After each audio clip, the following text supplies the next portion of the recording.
scientists have been trying to create a unified field theory that can bring all the forces, matter, energies in one single equation. But such a unified field theory is not available till today. And this unified field theory, Shri Krishna has given 5,000 years before Niels Bohr.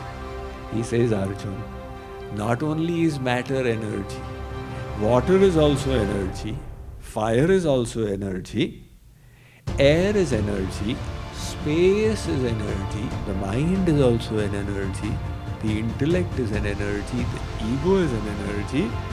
These are 8 categories of my material energy. So what an interesting way of looking at all of matter has just different forms of the energies of God. Bhumirapo nalo vayuhu nalo vayuhu Khammano buddhirevacha Ahankara iti yamme Bhinna prakritirashtadha.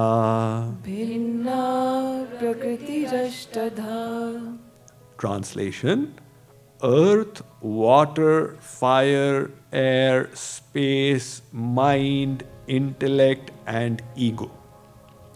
These are 8 components of my material energy. So Shri Krishna is now beginning to give that knowledge which he has promised to Arjuna. And he starts off by relating his material energy. This material energy has been classified in different ways. When we were in school, we learnt about the periodic table, right? So it has been classified on the basis of elements. The periodic table has got 118 elements. However, the complexities of nature are infinite. For the sake of understanding, we group them and classify them. So Shri Krishna has classified these a bit differently, and which he is relating that Arjun, there are 8 kinds of categories of my material energy. Isaac Newton, he propounded his laws of motion to understand material nature.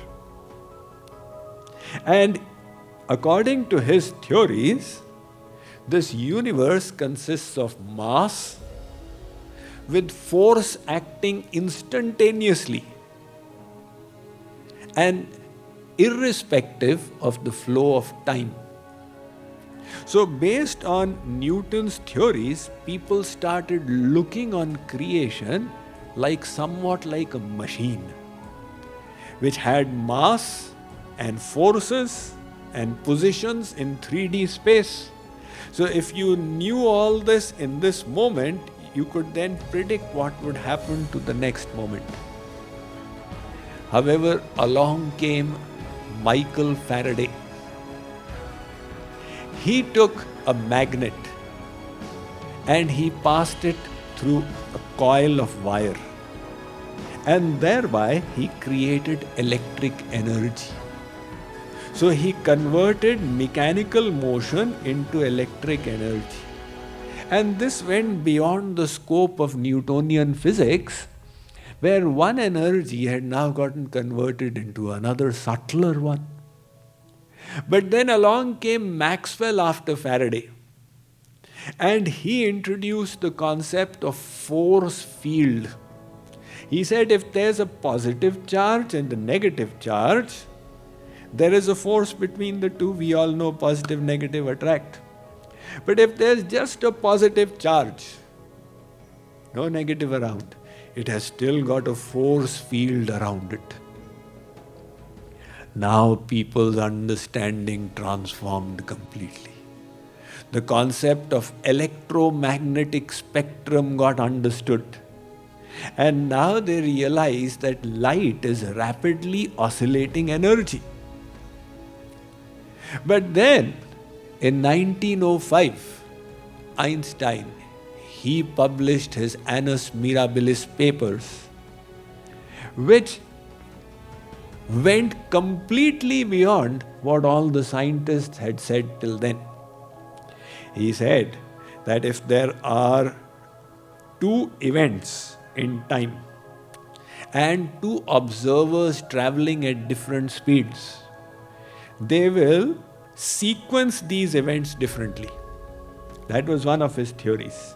And the other was his equation E is equal to mc square, where he said that if there is just mass, it is energy potential. It has the potential of being converted into energy, which is expressed by the equation E is equal to mc square. So his theories became the basis for the later on nuclear power that got developed. Then in the 1920s came Niels Bohr and the quantum physicists. Their theories, when Einstein heard, he said the ground is being pulled from under our feet with nothing to fall down upon. So Niels Bohr and company, they postulated that at the subatomic level, matter is not the way you assume it to be, a solid mass. Rather, it has a dual particle and wave nature. And you can never specify where exactly it is.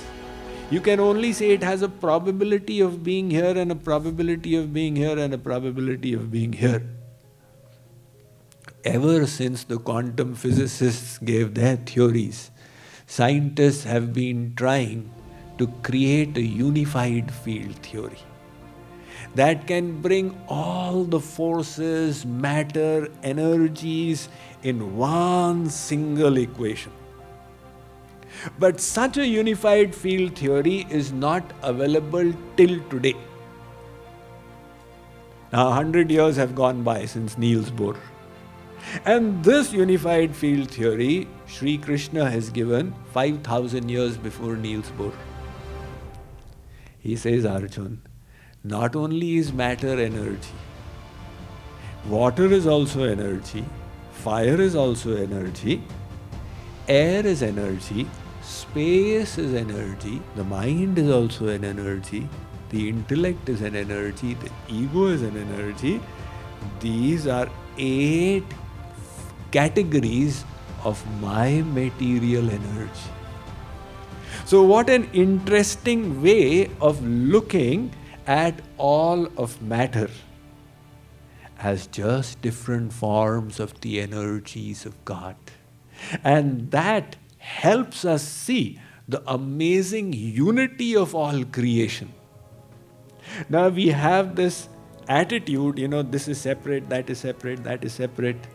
And when we understand this, then we realize that everything is interconnected with the one supreme energetic. Just like there is one sun in the solar system, which illumines the entire solar system by its heat and light. Likewise, everything that exists in creation is all the different forms of the energies of the one supreme. Ekadesha sthitasyagner jyotsna vistarini yatha parasya brahmanah shaktis tathedam akhilan jagat. And that is why this material energy behaves in such astonishing ways. So what are those astonishing waves?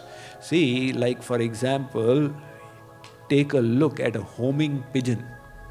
Have you ever experienced a homing pigeon? You can close its eyes and take it 1,000 miles away and release it. The homing pigeon knows exactly where it came from. It will fly up and it will go straight back to the window from where it had been brought. We did this at the RKT Dallas. Somebody said you have to release pigeons in the mornings. We found somebody who had pigeons.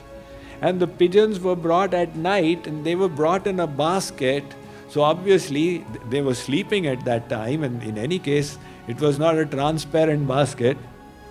And then the lady handed them to me and I took them and released them, and each time the pigeon would fly up, take a round and head straight back.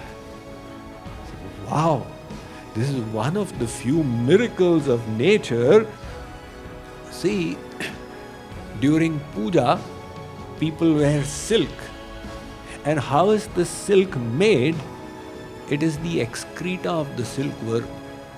Now any pandit, if that pandit happens to touch excreta before going for worship, they'll say, Sitaram, Sitaram, I have to take bath 5 times before doing the worship.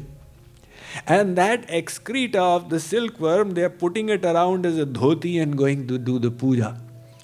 Because the silk excreta is such, it's completely antibacterial, it doesn't catch any germs.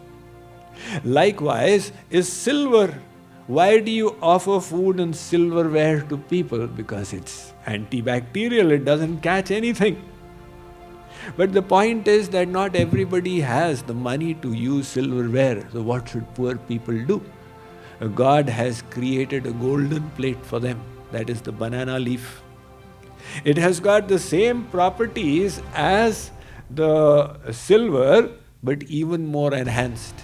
And hence you see in South India, people prefer to eat on the banana leaf. All you need to do, you don't have to apply detergent. Just take some water and clean it and it's good to go. So all around us are the miracles of God that are taking place that we see. So this is because nature is just an aspect of the various energies of God.